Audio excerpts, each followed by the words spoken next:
तो पिछले एपिसोड में दिखाया गया था कि साइची ने किस तरीके से असैसिन को पकड़ लिया और अब लोरना उससे क्वेश्चन पूछ रही है बट वो कुछ भी जवाब नहीं दे रही है। तो फिर लोरना उसको बोलती है कि क्या तुम इससे ज़्यादा और पेन चाहती हो।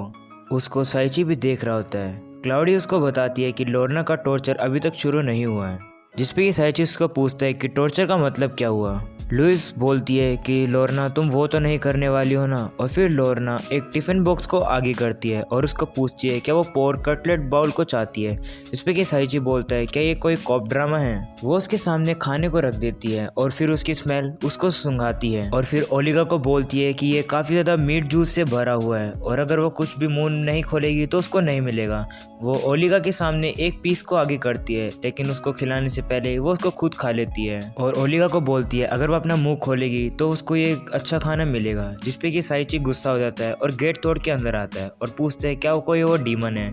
लेकिन उसके सामने फिर लुइस आके बोलती है कि तुम ये चीज़ें क्या कर रही हो, जिसपे फिर लोरना बोलती है कि अगर उसके सामने कुछ खाने का रखेगी तो क्या पता उसको भूख के कारण वो सच्चाई बोल दे। जिसपे कि लुइस उसको बोलती है कि उसका डिनर आज से खाने का बंद, जिसपे कि वो रोती है और उसके मुंह से खाना बाहर निकल के लुइस के ऊपर गिर जाता है। फिर लुइस ओलिगा के मुंह से और आंखों से कपड़ा हटाती है और उसके सामने खाना रख देते हैं। फिर साइची ओलिगा से बोलता है कि तुम्हें जितना भी खाना है तुम खा सकती हो और फिर ओलिगा खाना शुरू करती है। लुइस साइची को उसके कॉलर के बारे में बताती है जो कि एंस्लेमेंट कॉलर है और एक ऐसा मैजिक आइटम है जो भी इसके ऊपर डालता है वो अपने ओनर को मना नहीं कर सकता है और वो इससे कोई भी काम करा सकता है। साइची देखता है तो यही कॉलर है जिसकी वजह से ये लड़की ने रांझे के ऊपर अटैक किया है। लोरना लुइस को पूछती है अगर उसको इसके बारे में पता है तो उसने इंटेरोगेशन उसे करवाई क्यों, जिसपे कि लुइस उसको बोलती है कि उसके बारे में उसको अब पता चला है, वो भूल गई थी पहले। उसके साइची उसके बारे में पूछता है क्या उस कॉलर को हटाने का कोई तरीका नहीं है, जिसके बारे में वो ओलिगा बोलती है कि नहीं ये इम्पॉसिबल है। फिर उनको वो कॉलर हटा के दिखाती है, जिसके बाद कॉलर हटाने पे उसको शौक लगता है। लुइस बोलती है तो ये एंस्लेमेंट कॉलर की पावर, जिसपे कि साइची बोलता है कि ये कितनी ज़्यादा गंदी चीज़ है किसी के साथ करने के लिए। फिर किंग को दिखाया जाता है जो कि बोलता है कि ओलिगा फेल हो गई है, जिसपे कि हीलियोस को बोलता है कि चिंता मत करो, हमने उसको एंस्लेमेंट ब्रेसलेट पहना रखा है। तो किंग उससे पूछता है कि हम लोग उस कॉलर का उससे करेंगे क्या, जिसपे कि हीलियोस को बोलता है कि उसने अपने सीक्रेट को दबा के रखने के लिए उसको ये एंस्लेमेंट ब्रेसलेट पहनाया था, तो अगर वो चाहे तो उससे उसकी खुद की लाइफ वो खुद से ले सकती है। जिसपे कि हीलियो बोलता है कि हाँ और फिर किंग हीलियो को उसे मारने के लिए बोलता है। फिर उसके बाद जाके को दिखाया जाता है जो कि बोल रहा है कि उसने अपनी स्वॉर्ड एम्पायर में किस लिए उठाई है, क्या वो इस एम्पायर में किसी को प्रोटेक्ट कर रहा है। और उसके बाद हम लोग को एक फ्लैशबैक दिखाया जाता है रात का, जिसमें कि जाकिया उसको पकड़ रहा होता है जिसने कि पिछली एपिसोड में किंग के ऊपर अटैक किया था। वो वहाँ रुकता है और उसके बारे में बोलता है कि वही है जिसने हमारे किंग के ऊपर अटैक करने की कोशिश करी, जिसमें कि बोलता है कि मुझे नहीं पता वो कौन है और बोलता है कि उसको लगा ही था कि उसके सामने ग्रेटेस्ट किंग जाकिया आ ही जाएगा। फिर जाकिया उसे अपने क्वेश्चन पूछता है, फिर वो बोलता है कि उसका नाम शिन है और उसी ने किंग के ऊपर अटैक किया था। फिर जाकिया से पूछता है कि वो नेशन को एक केओस में क्यों डालना चाहता है, जिसमें कि शिन उसको बोलता है कि अभी तक केओस काफ़ी टाइम से हुआ नहीं है। फिर उसके ऊपर वो एरो फेंकता है लेकिन जाकिया आराम से अपनी स्वॉर्ड से उस तीर को काटता है और उसको बोलता है कि उसे नहीं पता कि हम लोग किस मुसीबत से आज तक गए हैं और उस अपनी स्टेट पे आके उसको ये बारे में नहीं पता है क्योंकि वो काफ़ी ज़्यादा बड़ा है किंग के लिए। और लेकिन उसका सबसे एक बड़ा रीज़न है जिसकी वजह से उसने किंग के ऊपर अटैक किया है कि एक लड़की को एवेंज करना। जाकिया उससे पूछता है कि वो किसके बारे में पूछ रहा है, तो शिन बोलता है कि वो एक डीमन थी और उसको मर्डर कर दिया गया जब वो अकेली थी एक बग की तरह। वो सिर्फ वहाँ पे उसकी कोई भी गलती नहीं थी, वो तो सिर्फ एक फूल बेचने वाली लड़की थी जो कि एक डीमन थी बस। तभी हम लोग को उसकी स्टोरी बताई जाती है जिसमें कि सोल्जर आके उस लड़की को मार देते हैं एक डीमन समझ के जो कि फ्लावर बेच रही होती है। तभी वहाँ शिन पीछे खड़ा होता है जो कि देख रहा होता है कि नाटोरी को वो मार रहे हैं। नाटोरी उसको बोलती है कि वो उसको वहाँ से भाग जाना चाहिए। फिर सभी सोल्जर के जाने के बाद वो उसके पास आता है और बोलता है कि उसने तभी से अपने दिमाग में ठान लिया था कि उसको वो एवेंज करेगा चाहे कुछ भी हो जाए और जिसने भी उसका मजाक उड़ाया था उसको वो कैसे भी करके मार के रहेगा। जाकिया उसको बोलता है कि उसको नहीं पता कि उसका रीज़न क्या है, लेकिन चाहे कोई भी एम्पायर को मुसीबत में पहुंचाएगा वो उसको मारेगा। तो फिर शिन बोलता है तो इसका मतलब वो ग्रेट नाइट होने के बाद भी एक पपेट है, जिसपे कि वो बोलता है कि मैं एक पपेट नहीं हूँ, और गुस्से में आके अपने मैजिक का यूज़ करके एक सोर्ड को बुलाता है और बोलता है कि वो अपनी कंट्री को प्रोटेक्ट करेगा। तभी शिन भी अपनी मैजिक जेम सोर्ड का यूज़ करता है बुलाने के लिए उसको। फिर वो अटैक करता है, लेकिन ज़ाकिया उसके अटैक को काउंटर करता है, लेकिन उन्हीं में से एक एरो जाके ज़ाकिया के पैर पे लग जाती है। ज़ाकिया को समझ नहीं आ रहा होता है कि ये जो एरो है वो कहाँ से आई। शिन ज़ाकिया को बोलता है, वो काफ़ी ज़्यादा कंफ्यूज लग रहा है, मैं इतना ज़्यादा कमज़ोर और बेवकूफ़ नहीं हूँ कि मैं अपनी ट्रिक को रिवील करूँगा तेरे सामने। वो ऐसा बोलता है और फिर आसमान से काफ़ी सारी तीर आनी शुरू हो जाती है। वो सारी तीर ज़ाकिया के ऊपर आती है। शिन बोलता है कि अब किंग के ब्लेड ज़ाकिया यहीं मर जाएगा, लेकिन वहीं ज़ाकिया कॉन्क्वेरिंग एयर ब्लास्ट का यूज़ करके सभी एरो को दूर फेंक देता है, जिसके बाद शिन काफ़ी ज़्यादा शॉक हो जाता है। ज़ाकिया शिन को सरेंडर करने के लिए कहता है, लेकिन फिर वो बोलता है कि हमारा जो मैच है हम लोग कभी और कंटिन्यू करेंगे, और फिर वो वहाँ से नीचे गिर जाता है और बोलता है कि वो दोबारा उससे मिलेगा। फिर सीन वापस आता है और फिर वहाँ पर ज़ाकिया गुस्से में पेड़ को काट रहा होता है। फिर साइची को दिखाया जाता है जो कि ओलिगा के कॉलर को हटाने की कोशिश कर रहा है। बोलता है कि कोई मैजिक नहीं है जिससे कि मैं इस कॉलर को रिमूव कर सकूं। वहीं आर्थोरिया सारिया भी लोग वहां आ जाते हैं और पूछते हैं कि उनको पता चल गया उनके बारे में। साइची सोचने लग जाता है कि उसने रांझे को जिस तरीके से बचाया था मैजिक क्रिएट करके, वो मैजिक का क्रिएट कर सकता है। वो मैजिक क्रिएशन को यूज़ करता है, लेकिन फिर उसके हाथ का मैजिक सर्कल छोटा होना शुरू हो जाता है।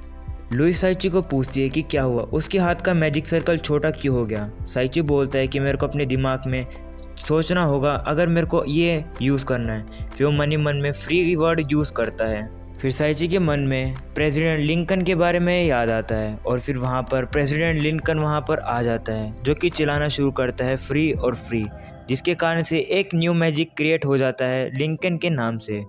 एक लिबरेशन मैजिक प्रेसिडेंट लिंकन के नाम पे क्रिएट हो जाता है। तभी हमें दिखाया जाता है कि जो ओलिगा का कॉलर है वो टूट जाता है। ओलिगा का कॉलर टूटने के बाद ओलिगा काफ़ी ज़्यादा खुश दिखाई देती है। साइची उसको बोलता है कि वो अब से फ्री है। ये बात सुन के ओलिगा रोना शुरू करती है। फिर सारिया उसके पास आती है और उसको गले लगा के बोलती है कि सब ठीक है।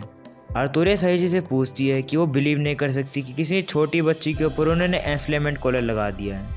तभी लुलुने को दिखाया जाता है जो कि लोरना के खाने को खा रही होती है। लोरना गुस्से में बोलती है कि उसने ये खाना लास्ट के लिए बचाया था। फिर ओलिगा अपने बारे में बताना उनको शुरू करती है, जो कि बताती है कि वो एक कैट बीस्ट फॉक्स से है जो कि काइजर एम्पायर में है। काफ़ी समय पहले उनको वहाँ से उनकी जगह से उठा लिया गया था बीस्ट फॉक्स से, और सभी बीस्ट किड्स को जेल में बंद कर दिया गया था, जिनके सभी के पेरेंट्स को कंसंट्रेशन कैंप में भेज दिया गया था। और तभी से वहाँ पर ओलिगा अकेले रहने शुरू कर गई। और क्या वो बताती है कि जितने भी बीस्ट फोक के चिल्ड्रन थे उनको फैकल्टी में भेज दिया गया था स्पेशल ट्रेनिंग के लिए। वहाँ पर उनको किलिंग मशीन के लिए ट्रेन किया गया था, उनको किलिंग मशीन बनाया था। और जो भी स्टूडेंट्स जितने भी चिल्ड्रन सर्वाइव करते थे उनको बनना पड़ता था असैसिन। ओलिगा की जो असैसिन की स्क्वाड थी उसको अपनी लाइफ में काइजर एम्पायर की रॉयल फैमिली को सर्व करना पड़ता था। और असैसिन बनने के बाद उनके ऊपर एंसलेमेंट ब्रेसलेट लगा दिया गया था, जिसके कारण से उनका काम लोगों को मारने के ऊपर हो गया था। जिसके बाद साइची ओलिगा का हाथ पकड़ के बोलता है कि सब ठीक है, अब वो शुरुआत नई से कर सकती है। और बोलता है कि ये सारी गलती काइजर एम्पायर की है, उसकी नहीं। और वो बोलता है कि जो वो है उसकी एक छोटी बहन की तरह उसको ओलिगा लगती है, तो वो चाहे तो उसको बड़ा भाई भी उसका बुला सकती है। जिसके बाद सारिया साइची से पूछती है क्या वो ओलिगा को अपने साथ रख सकते हैं, लेकिन ओलिगा उनको बोलती है कि वो काइजर एम्पायर के लिए एक ट्रेटर है, तो वो जो काइजर एम्पायर है वो उनके ऊपर अटैक भी कर सकती है अगर वो उनके साथ रही तो। जिसके बाद साइची बोलता है कि कोई बात नहीं, अगर ऐसा हुआ तो उसको प्रोटेक्ट करेगा, चाहे वो दिखता नहीं हो लेकिन वो काफ़ी ज़्यादा स्ट्रॉन्ग है।